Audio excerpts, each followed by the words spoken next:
Hace algunos años, cuando el médico le decía a uno que se tenía que tomar la presión, pues había que ir a la farmacia. Allá le tomaban la presión a uno con un aparatico y había que pagar, obviamente. También recuerdo que caminaba por el centro y veía personas que se ofrecían a tomar la presión.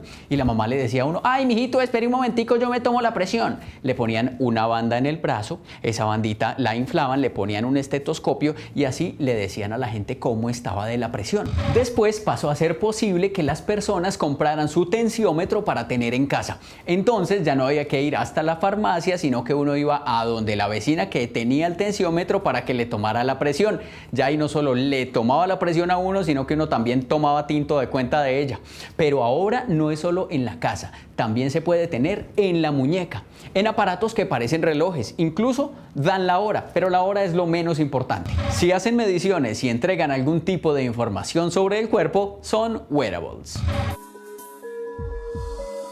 La palabra viene del inglés y literalmente se puede traducir como vestible y hace referencia a dispositivos electrónicos que son muy pequeños y que se pueden llevar puestos en el cuerpo. Se podrían ver dos grandes grupos: los wearables de consumo y también los wearables de aplicaciones médicas. Crear tiene ingenio, la ciencia, la tecnología y la innovación detrás de lo que perciben nuestros sentidos. Hoy hablaremos de wearables de aplicaciones médicas.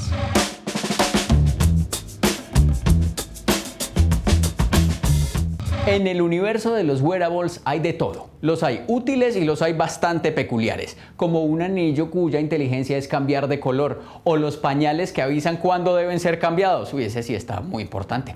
Los hay de monitoreo del cuerpo, como los relojes que anuncian cuántos pasos se caminaron, o los que son más ejecutivos, como por ejemplo los que sirven para leer los correos. Si los wearables pueden ser usados por cualquier persona del común, como yo, sin necesidad de una intermediación, se llaman wearables de consumo, pero si necesitan la lectura o el control de un profesional de la salud, se llaman wearables de aplicaciones médicas. Generalmente los wearables de consumo se fabrican en grandes cantidades y usando procesos eficientes y materiales baratos para poder ser ofrecidos al público a un precio más o menos barato y crear ese impacto en el mercado.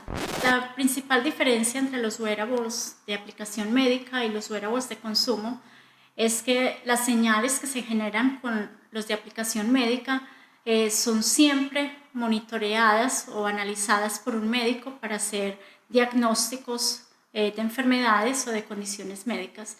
Esto quiere decir que las señales que se generan deben ser de gran precisión. Aquí no se pueden admitir errores y por lo tanto deben diseñarse con mucho más cuidado. En este caso, por ejemplo, los circuitos electrónicos se diseñan para ser mucho más precisos y los materiales se escogen cuidadosamente para que sean biocompatibles.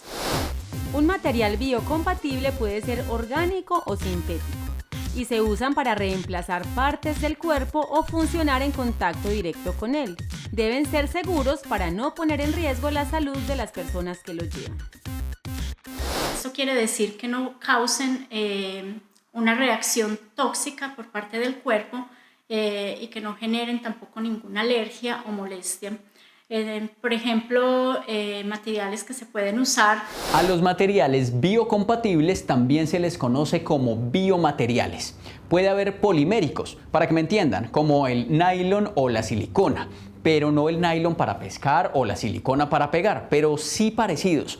O también puede haber biomateriales cerámicos, pero no como la cerámica de las tías, aunque sí se usa porcelana y vidrio. Por ejemplo, si alguien tiene un conocido que después de una caída le hayan tenido que poner un diente de porcelana, pues tiene un diente en material biocompatible. También existen los biomateriales metálicos, como el titanio, que está siendo muy utilizado últimamente porque es muy resistente y muy liviano. Por eso es tan útil para los implantes.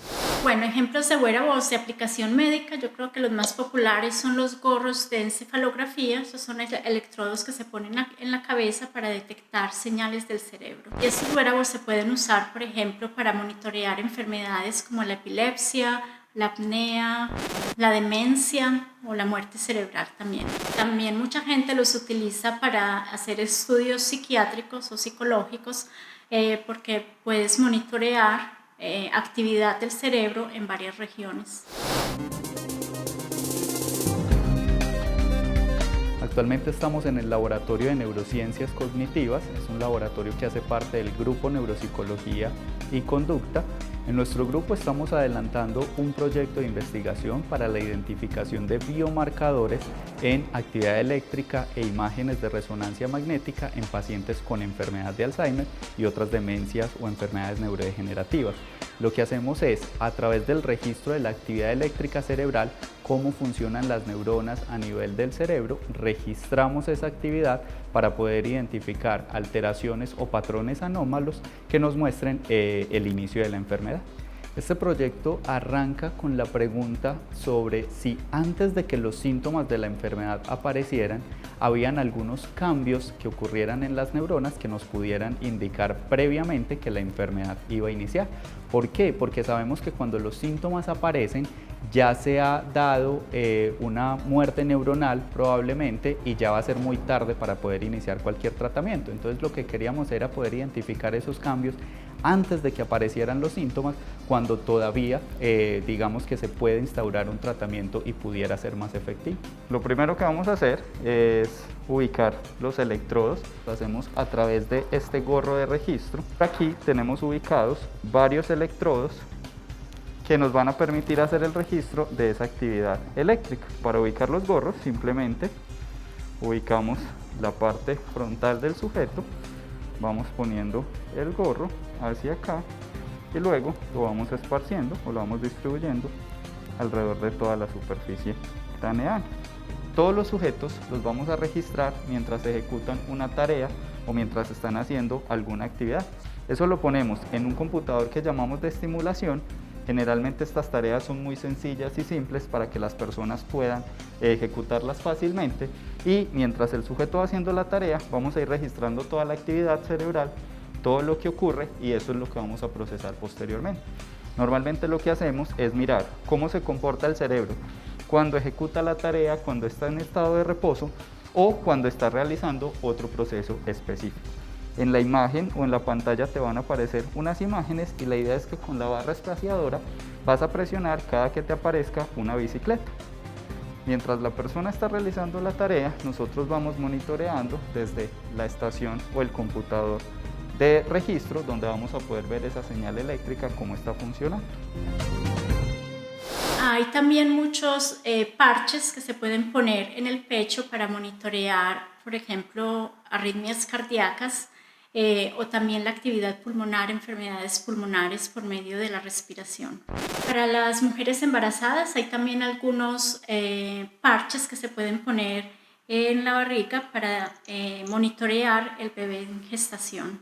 Bueno, y también parches para la incontinencia, por ejemplo, algo que te ayuda a predecir cuándo debes ir al baño.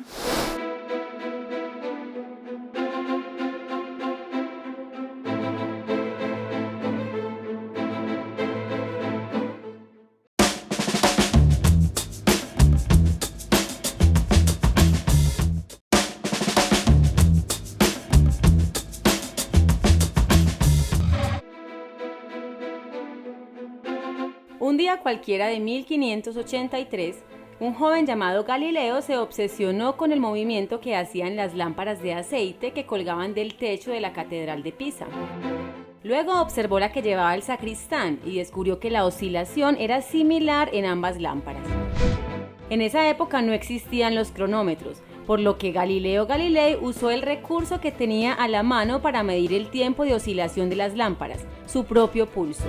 Solo así pudo confirmar su teoría. El tiempo de oscilación era constante.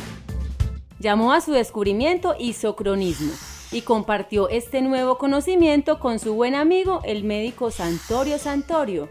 Y fue así como hicieron el pulsilogium, un aparato que serviría para estudiar el funcionamiento del corazón. Este artefacto consistía en una bola de plomo suspendida por un hilo de seda, y el impulso dado a la bola ponía en marcha el mecanismo. El aparato incluía una escala graduada que permitía medir la frecuencia del pulso en un lapso de tiempo de 1 minuto. 3 siglos más tarde apareció el pulsómetro de Franklin. ¿En qué consistía? Se trataba de 2 esferas de vidrio unidas por un tubo recto, que tenía alcohol en su interior. El paciente debería calentar con la mano una de las esferas hasta que se formara vapor. que luego se convertiría en burbujas gracias al movimiento de cada pulsación. Pero seguían sin existir los medidores de frecuencia cardíaca portátiles, hasta que ocurrió un encuentro casual. Un día de 1975, dos amigos esquiadores se encontraron mientras practicaban su deporte en las montañas de Kempele.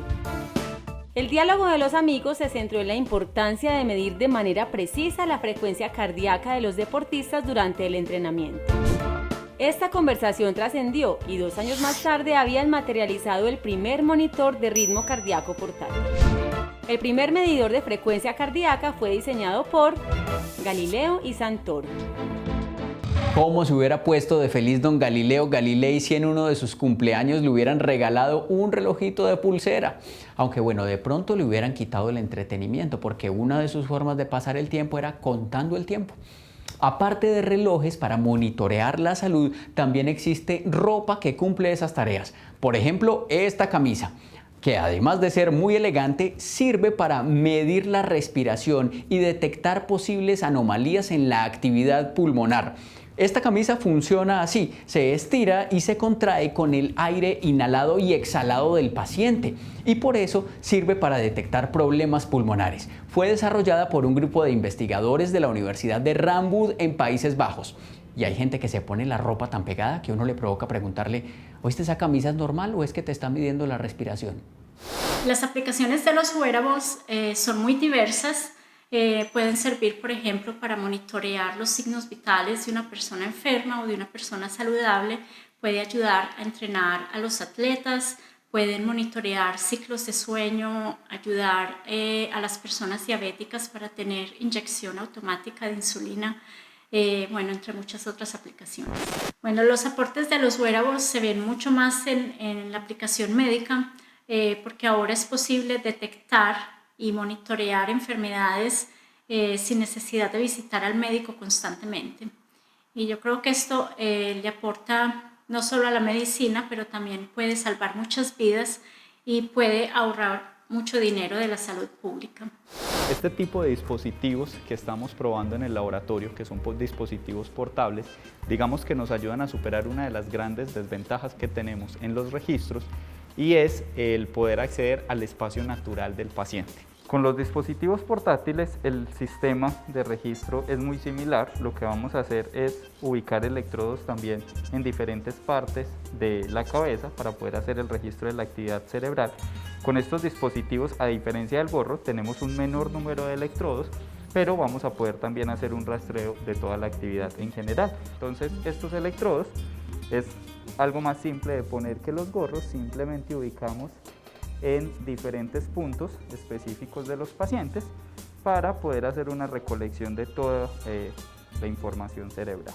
Estos montajes varían dependiendo del proceso cognitivo que queramos ver, si es memoria, si es atención o si es lenguaje, y con esto ya el sujeto simplemente puede guardarse el dispositivo, puede ser en su bolsillo o se acondiciona en cualquier lugar de la ropa para ya poder realizar el registro. Si nosotros queremos evaluar los efectos de la enfermedad y cómo esa enfermedad repercute en la vida diaria de los pacientes, tenemos que poder hacer registros en este ambiente. Estos dispositivos nos permiten eso, registrar la actividad eléctrica mientras el paciente hace sus actividades o sus tareas cotidianas y eso nos va a permitir una mayor precisión, un mayor detalle para poder hacer una exploración de la enfermedad.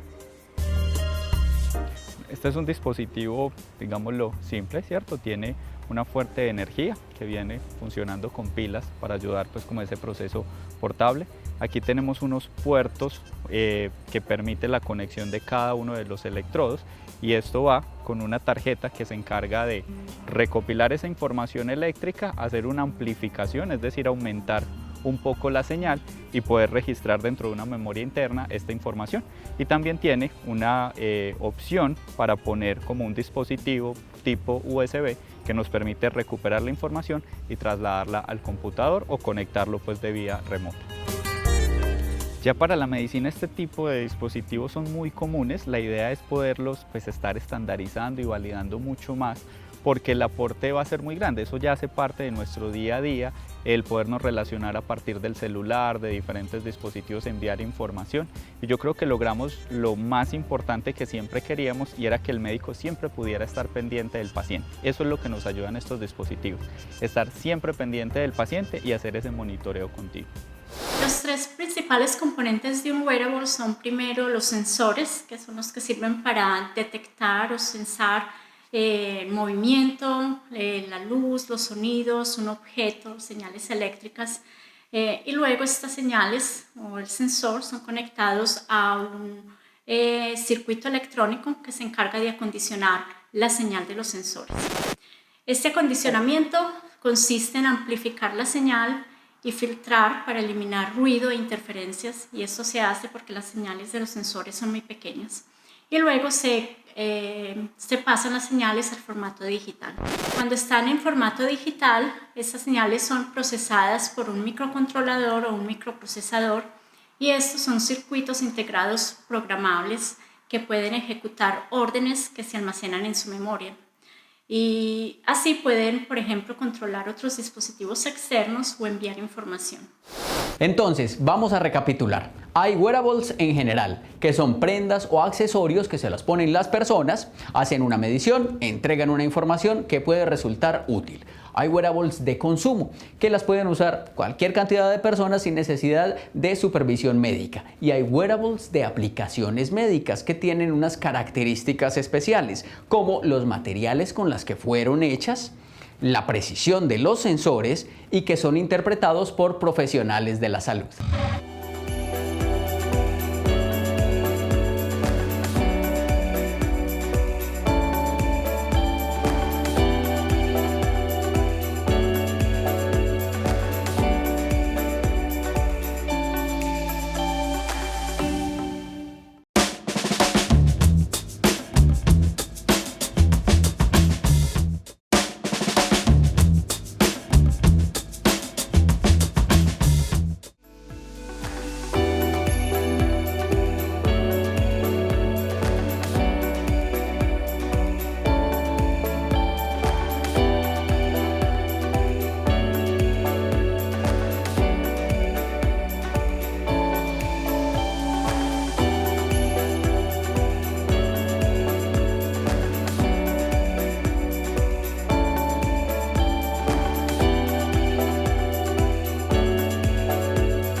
Los antepasados de los wearables son las prótesis y los marcapasos. Pero estas primeras máquinas que se incorporaban al cuerpo, como los marcapasos, no son fáciles de poner y de quitar. Se necesita una cirugía para hacerlo. Y cumple unas funciones mecánicas y eléctricas, pero no hacen medidas. En el futuro seguramente tendremos dispositivos que puedan cumplir estas mismas funciones, pero además entregar medidas. Por ahora, las investigaciones en wearables médicos abarcan temas como la ropa inteligente, para obtener datos corporales, como la camisa que les mostramos ahora, para detectar si una persona sufre problemas pulmonares, las gafas que interactúan con el cerebro, lentes de contacto para prevenir glaucomas, brasier para la detección temprana del cáncer de seno, oxímetros para medir la cantidad de oxígeno en la sangre, que está muy de moda por estos días, relojes que miden la profundidad del sueño para saber qué tan profundo y qué tantas horas dormimos, y otros relojes para medir los ronquidos o si sufrimos de apnea, aunque los ronquidos se solucionan fácil con un pellizco. Lo importante de todas estas cosas es que sirven para entregar información muy útil para mejorar nuestra calidad de vida. Para los que trabajamos en este campo, hay dos características muy importantes que definen un wearable. La primera es que debe medir algo, ya sea del cuerpo de la persona que lo lleva o del ambiente en el que se encuentra. Y la segunda es que debe ser inteligente, debe poder procesar y analizar la información y enviarla al usuario. Todavía está en desarrollo un lente de contacto que permitirá medir los niveles de glucosa en la sangre, pero a través de las lágrimas. Este lente tiene una pequeña pantalla que le avisará al usuario si el nivel de glucosa se ha alterado a través de un dispositivo que recibe la señal de los lentes, que tienen una pequeñita antena más delgadita que un pelo. Pero aún está en estudio. porque dicen que lo ensayaron con Neymar y lo dañó porque lloraba mucho. Para mí la ciencia y la tecnología significan desarrollo. Entonces la ciencia representa para mí esa necesidad humana de tratar de explicar y de entender todo lo que pasa a nuestro alrededor, todos los fenómenos naturales, y con ese conocimiento científico es posible generar tecnologías que generan desarrollo industrial, económico y social. Pero estas tecnologías al mismo tiempo nos ayudan a adquirir datos para acelerar el desarrollo científico. Entonces hay como una relación muy estrecha y una retroalimentación entre la ciencia y la tecnología, y para mí invertir en ellas significa invertir en el desarrollo de la sociedad. Desde los relojes que miden las pulsaciones y pueden ser interpretados por los usuarios, hasta dispositivos como los gorros encefalográficos que permiten estudiar la actividad cerebral. Los wearables mejoran la calidad de vida, nos ayudan a cuidar la salud y a hacer detección temprana de enfermedades. Hacer wearables de aplicaciones médicas es posible porque hay personas que han sabido unir la ciencia y la tecnología para el beneficio de la humanidad. Crear tiene ingenio. La ciencia, la tecnología y la innovación detrás de lo que perciben nuestros sentidos.